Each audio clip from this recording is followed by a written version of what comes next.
avoid these common mistakes kapag mag-start ka na sa fitness journey mo. I'm Joms and I help men conquer the fear of rejection by mastering confidence. And sa video na to, pag-uusapan natin dito yung mga common mistakes na you need to avoid to set up a fitness success. So, ano ba yung mga pitfalls sa to? Ano ba yung mga problems na kailangan mong tingnan?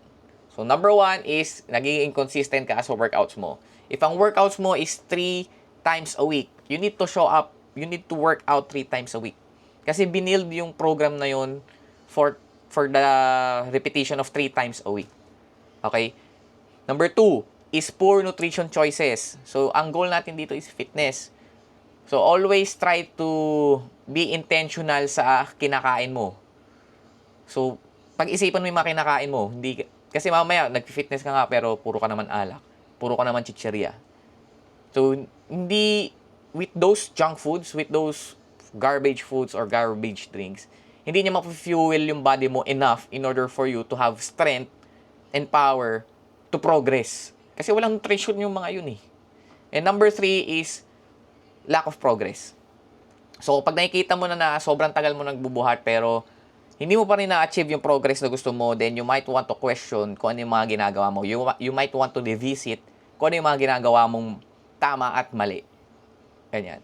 So, kapag nagpatuloy-tuloy ka sa pagiging inconsistent, poor nutrition choices, and also walang progress, is you will suffer. So, ano ba yung mga negative impacts na yun? Number 1 is you will waste time and effort. Time and energy as a man is very important to us. Kasi, we want to build an empire, we want to conquer things, and time and energy is very valuable to us, and ayaw natin nagsasayang ng time and energy. Number 2 is you may feel discouraged and madalas kang magi-give up. Diba nga sabi nga ni John Cena, never give up. Because when you never give up is maraming opportunities na papasok sa'yo. So, unless na lang if you keep on doing those alarming things, then a lot of doors will close on you. And number 3 is your health may suffer in the long run. So, kung ngayon wala ka pa nararamdaman, but kapag nag-continue pa yung inconsistency, poor food choices mo, then baka sa pagtanda mo is mahirapan ka.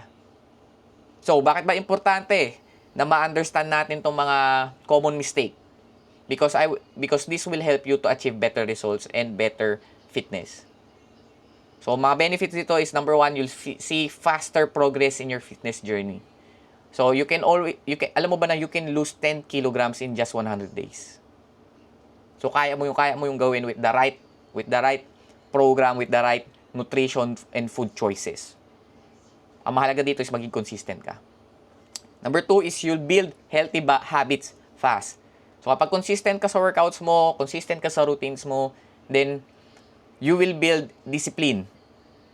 So, magkakaroon ka ng routines. Ibig sabihin, kapag meron kang disiplina, kahit unmotivated ka, kahit pangit yung gising mo, kahit maganda yung gising mo, you still show up. And number 3, you will feel more energized and motivated. Because nakikita mo yung progress sa katawan mo, mas magiging motivated ka. So, with motivation, that's the, parang ano yun parang spark plug to keep yourself going. So, I want you to identify kung ano ba yung mali na ginagawa mo sa routine mo ngayon. Is it your inconsistency ba? Your poor food choices? And I want you to fix that this week or after ng video na to. Meron akong free program. Meron na, lalagay ko dyan sa description sa baba. So, make sure to check that out. If meron dyang body weight workouts and gym workout, meron na rin dyang nutritional strategy that you can do. So, yun lang. Let's go.